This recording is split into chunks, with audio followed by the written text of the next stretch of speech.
Doma Sports Talk, worldwide, with some news from the world of boxing. So y'all know what time it is. You ain't in a rush to get concussed. Now, there's a lot of things going on in the welterweight division. That's the next division that we could possibly get an undisputed fight, right? So you're looking at that. You're looking at, hey, welterweight division, another undisputed fight. Then you're still going to have Clarissa Shields and Savannah Marshall, which is going to be an undisputed fight later this year, which is flying under the radar, but that's a huge damn fight too. But the biggest one has to be Terence Crawford versus Errol Spence.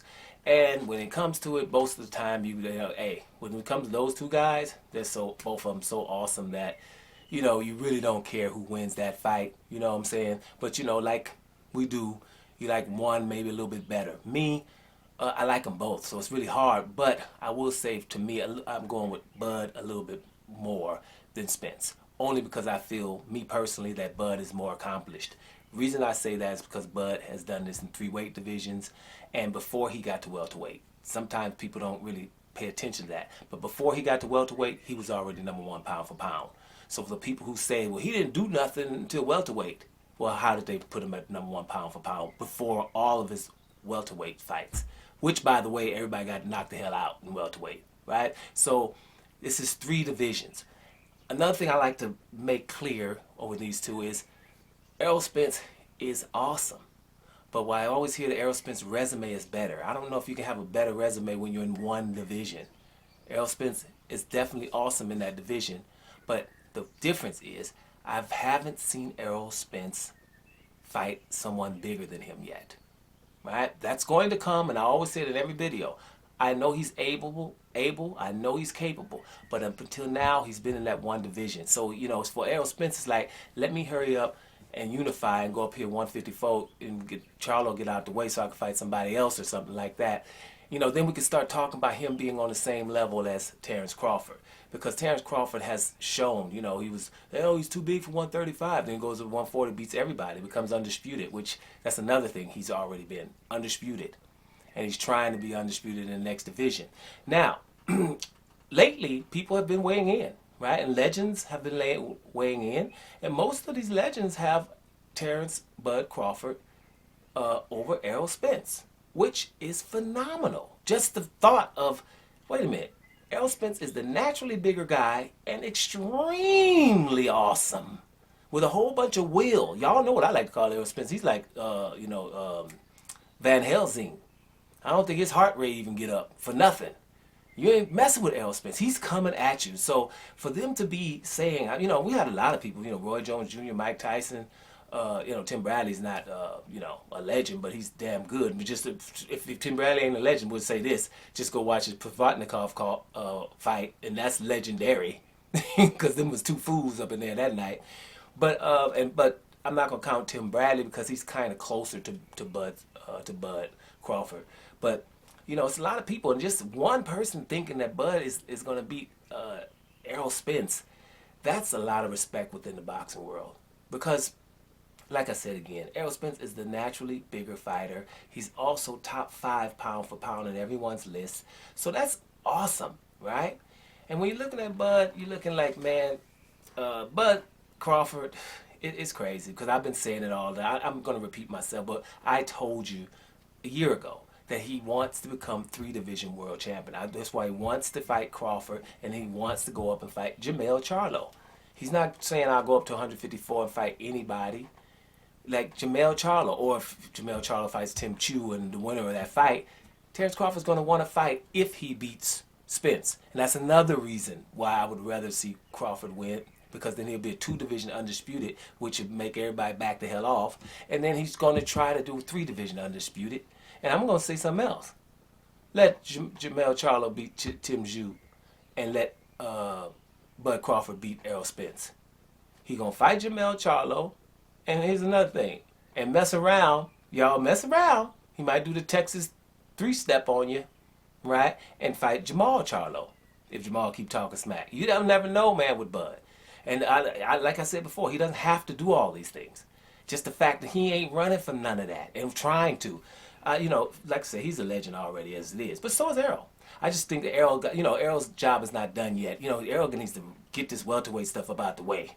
and go and move to the next division. He's a big welterweight. He's been bigger than everybody he's fought, or the same size or bigger than everybody's fought. So it's time to see Errol break down some of these guys that's a little bit bigger than him. You know, like Terence Crawford came up to welterweight. Yeah, come on, Jeff Horn is a huge damn welterweight. Undefeated welterweight who just beat Manny Pacquiao. And I don't know why people keep saying Pacquiao really beat him. I don't get that. Because he didn't. They watched 24 rounds. They took the people to judge the fight and took them again and made them watch it again. Stuff they don't do to other fighters. For other fighters, I wish somebody would take John Ryder versus Daniel Jacobs and take the judges and make them watch that again. Right? Nobody did that. Right? Why not? Let's see what Daniel Jacobs, or why just Daniel Jacobs versus Golovkin. Speaking of Daniel Jacobs. Daniel Jacobs got 2 losses. Matter of fact, Daniel Jacobs versus Canelo. Watch that again.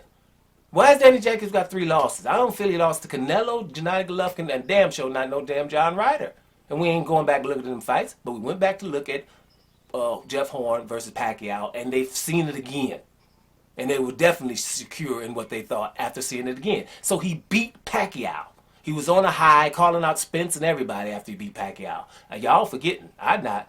He was calling out everybody. Jeff Horn was feeling himself and got beat the hell out of by the smaller Terence Bud Crawford. Jose Benavidez undefeated as well. Right?